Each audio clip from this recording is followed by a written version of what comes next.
আমরা আলোচনা করছিলাম নির্বাচন কমিশন নিয়ে। তো এই যে নির্বাচন কমিশন, এটাকে আমরা বললাম যে ইলেকশন কমিশন। তো ইলেকশন কমিশন অফ ইন্ডিয়া, আমরা জানি যে ভোটের সময় যখন আমরা আলোচনা করি তখন বললাম যে আমরা পশ্চিমবঙ্গে বিশেষ করে কয় রকমের ভোট দিয়ে থাকি, সেটা হচ্ছে 5 রকমের ভোট দিয়ে থাকি। কি কি? একটা হচ্ছে লোকসভা, 2 নম্বর হচ্ছে বিধানসভা, আর 3 নম্বর হচ্ছে আমাদের পঞ্চায়েত, এটা হচ্ছে পঞ্চায়েত সমিতি, আর 5 নম্বর হচ্ছে আমাদের জেলা পরিষদ। পঞ্চায়েত সমিতি আর জেলা পরিষদ, এটা আমরা ভোট দিয়ে থাকি। এবার এই সমস্ত ভোট আমাদের যে নিয়ন্ত্রণ করে কে? নির্বাচন কমিশন। তবে এক্ষেত্রে আমাদের একটু মাপজোক আছে, সেটা আমরা ক্লাসের ভিতরে একেবারে একটা ফ্রেমে আমরা সমস্ত কিছু নিয়ে আজকে আলোচনা করলাম। এবার আবার রিপিট করে দিচ্ছি বিষয়গুলোকে। দেখো যে নির্বাচন কমিশনের এই কনসেপ্টটা কোথা থেকে নেওয়া হয়েছে? পুরো কনসেপ্টটা নেওয়া হয়েছে আমাদের ইউকে থেকে। ইউকে মানে কি? ইউনাইটেড কিংডম, মানে হচ্ছে ইংল্যান্ড থেকে কনসেপ্টটা নেওয়া হয়েছে। আমাদের স্বাধীন ভারতের প্রথম নির্বাচন কমিশনের মানে প্রতিষ্ঠাতা করা হয়েছিল 25শে জানুয়ারি 1950 সালে। আচ্ছা তোমরা বলো তো, 1950 সালে 25শে জানুয়ারি আমরা এটা বলি যে ভোটার্স ডে। তাহলে ভোটার্স ডে কবে? যেরকম 12 জানুয়ারি গেল আমাদের যুব দিবস, ঠিক এরকম হচ্ছে আমাদের 25শে জানুয়ারিকে বলা হয় ভোটার্স ডে। নেক্সট আমরা আসি এই ভোটিং ইয়ার, মানে কত সাল থেকে এটা প্রতিষ্ঠিত হলো। এটা প্রতিষ্ঠিত হওয়ার পরে কত সালে প্রথম আমাদের ভোটিং কাজ চালু হয়েছিল? প্রথম ভোটিং হয়েছিল স্বাধীন ভারতে 1951 সালে। এবার একটু আর কথা বলি এখানে, যে আমাদের তোমাদের প্রশ্ন হচ্ছে যেখানে যে এখন হচ্ছে যে এসআইআর হচ্ছে, অনেক সময় নিয়ম চেঞ্জ হচ্ছে, তাহলে এটা কি? ধরো আমাদের অনেক লিডার বলছে যে না আমরা তাড়িয়ে দিব ওদেরকে, আবার ওদেরকে বলছে না আমি ভোটার অধিকার দিব। তাহলে এ সমস্ত অধীনে কি আছে?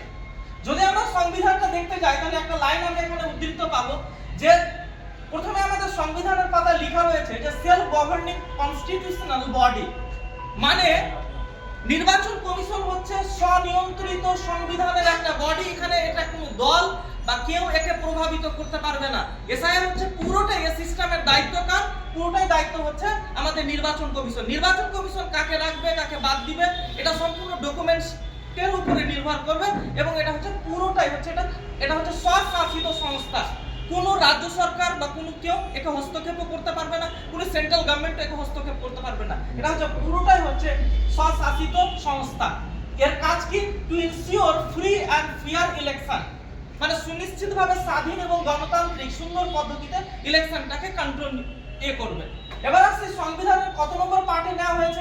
এটা পার্টে রয়েছে পার্ট নম্বর 15 নম্বরে রয়েছে।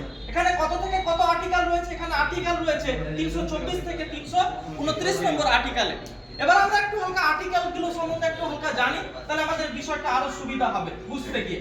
324 নম্বর আর্টিকেলে বলা হয়েছে যে নির্বাচন কমিশন প্রতিষ্ঠাতা। তাহলে নির্বাচন কমিশনের প্রতিষ্ঠাতা কত নম্বর আর্টিকেলে বলা হয়েছে? 324 নম্বর আর্টিকেলে। 325 নম্বর আর্টিকেলে বলা হয়েছে ধর্ম, বংশ, লিঙ্গ এবং বর্ণের উপর ভিত্তি করে একজন ব্যক্তি ভোটার তালিকায় অন্তর্ভুক্ত হওয়ার অযোগ্য নন এবং কোন নির্দিষ্ট ভোটার তালিকা অন্তর্ভুক্ত হওয়ার দাবি করেন না। বুঝছে যে কোনো ভোটার, সে লিঙ্গ, জাতি বা বর্ণ, সে যে কোনো ভেদাভেদ থাকুক না কেন, তাকে কিন্তু কেউ ভোটাধিকার থেকে বাদ কেউ দিতে পারবে না। মানে প্রত্যেক নাগরিকই 18 বছর হলে আমাদের ভোটাধিকার। এক্ষেত্রে আমাদের একটা আগে ইন্ডিয়ান কনস্টিটিউশন অ্যামেন্ডমেন্ট হয়েছিল, আগে ছিল বয়স ছিল 21 বছর এবং পরে এটা আমাদের কত হয়েছে? 18 বয়স পর্যন্ত হয়েছে। 326 নম্বর আর্টিকেলে বলা হয়েছে প্রাপ্ত বয়স্কদের ভোটাধিকার বিধান, মানে যে প্রাপ্ত বয়স্ক 18 বছর হলে ভোট, এটা হচ্ছে বিধানটা।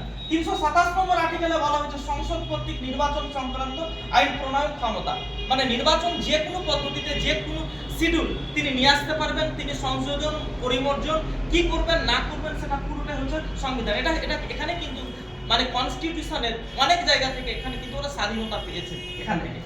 28 নম্বর দেখো 328 রাজ্য বিধানসভা কর্তৃক নির্বাচন সংক্রান্ত আইন। এবার বলি সেন্ট্রাল আলাদা আর রাজ্য আলাদা। রাজ্যের যে বিধানসভা আইন এটা পরিপূর্ণ, এটা কে নিবে? বিধানসভা।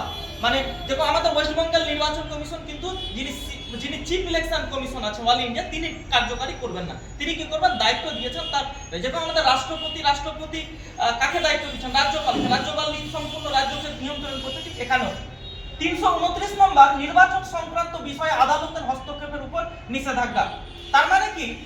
কোন একটা বিধান হলো, এবার তুমি বললা যে না আমি যেরকম এসআইআর নিয়ে হচ্ছে আর অন্য কিছু নিয়ে, যে এটার জন্য আমি ধরো কেস করতে গেলাম হাইকোর্টে বা সুপ্রিম কোর্টে কেস করলাম, কিন্তু এখানে কিন্তু কেস করা যাবে না, কারণ নির্বাচন কমিশন যেটা চাই শুদ্ধ ভাববেন সেটার উপরে। হ্যাঁ, এটা আছে যে আমি গণতান্ত্রিক দেশ যে মৌলিক কাঠামো সেটার উপরে যদি কেউ হস্তক্ষেপ করে তাহলে কিন্তু আমরা সেক্ষেত্রে করতে পারবো।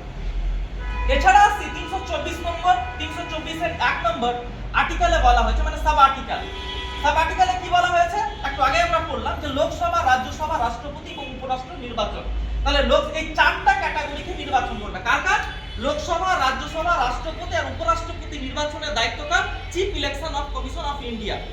ঠিক আছে, লোকসভা, রাজ্যসভা। এবার হচ্ছে যে বিধান পরিষদ আমি বললাম, যেমন পঞ্চায়েত কিন্তু এই নির্বাচন কমিশনের দায়িত্ব নয়।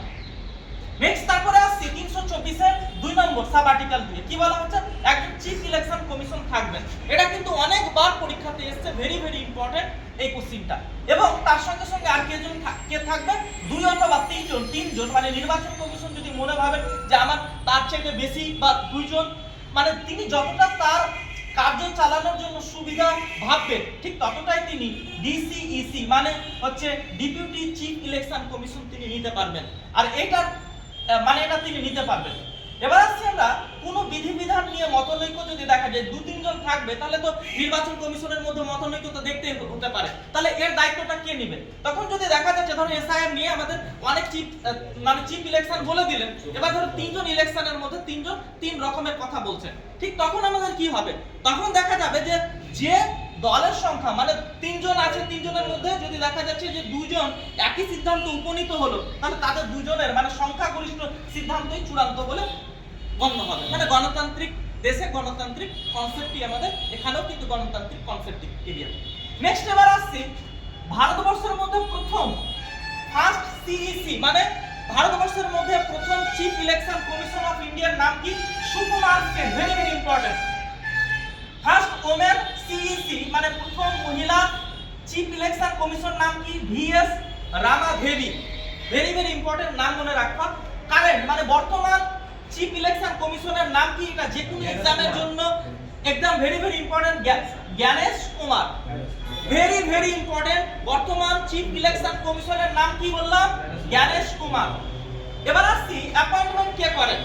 চিফ ইলেকশন কমিশনকে অ্যাপয়েন্টমেন্ট কে করেন? রাষ্ট্রপতি নিয়োগ করেন। তার টার্ম কত বছরের থাকে? 6 বছরের থাকে। তার লাস্ট ইয়ার কত বছর? 65 বছর। 65 বছর হলে তাকে কিন্তু সে অটোমেটিক রিটায়ার্ড হয়ে যাবে। নেক্সট এবার আসছে পদচ্যুত।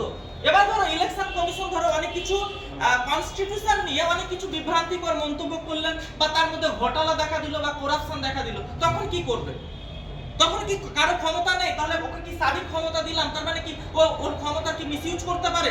এটা অনেকের প্রশ্ন ছিল, আমরা একটু আগেও বললাম, একবার আবার সেটাকে রিপিট করে দিচ্ছি যে যদি তাকে পদচ্যুত করতে হয় তাহলে মনে রাখবা লোকসভা হোক বা রাজ্যসভা হোক যে কোনো পক্ষে 1/3 অংশ যদি সমর্থ জানানোর পরে যে হস্তক্ষেপ, তোমাদের একটু আগে বললাম যে স্টেনোগ্রাফার একটা চাকরি হয় যেটা রাজ্যসভা, ওরা কি করে? শুধুমাত্র নোট ডাউন করে নিল। ওই নোট ডাউন করে এবার কার কাছে পাঠাবে? রাষ্ট্রপতির কাছে।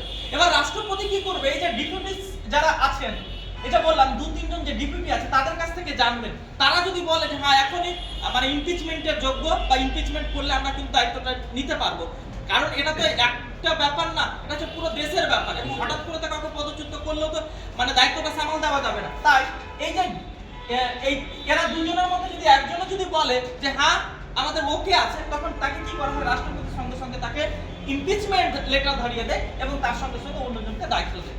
এবার আসছি পাওয়ার অফ দ্য নির্বাচন কমিশন। মানে নির্বাচন কমিশনের ক্ষমতা কি আছে? নির্বাচন কমিশনের ক্ষমতা কি? 1 নম্বর হচ্ছে ভোটার আইডেন্টি। আজকে আমরা যে এপিক কার্ড যেটা ব্যবহার করি, ভোটার আইডেন্টি কার্ড, এটা পুরোটা কে মানে করবে? নির্বাচন কমিশন। দেখবা ভোটার আইডি কার্ডে লেখা থাকে না সিগনেচার অফ। তারপর হচ্ছে লোকসভা, বিধানসভা, রাষ্ট্রপতি ও উপরাষ্ট্রপতি ভোট বিধান।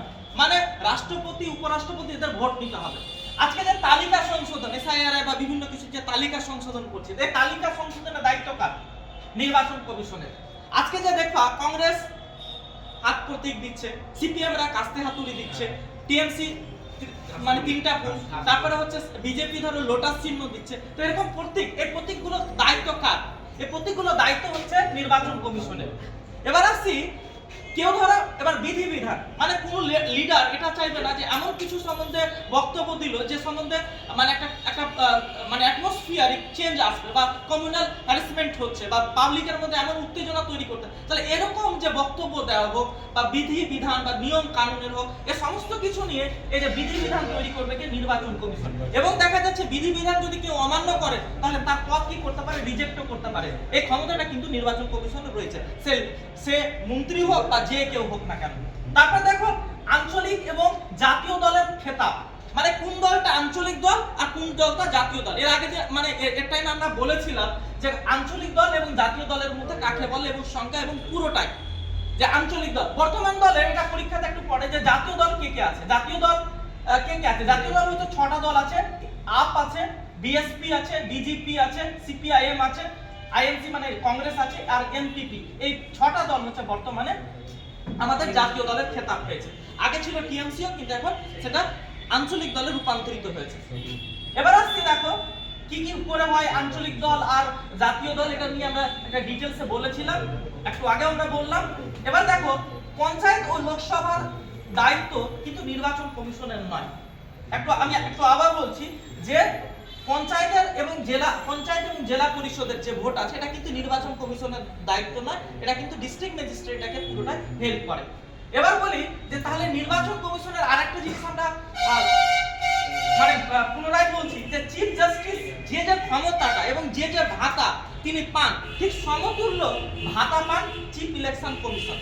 তার যতটাই চিফ ইলেকশন মানে চিফ জাস্টিস যতটা বেতন পান ঠিক তিনি ততটাই বেতন পাবেন, ঠিক যতটা তিনি সমপরিমাণ ভাতা পান এবং তার যে ক্ষমতা স্বাধীনতার ক্ষমতা মানে সেলফ ডিপেন্ডেন্স যে ক্ষমতা আছে এটা কিন্তু পুরোটাই চিফ ইলেকশন কমিশন।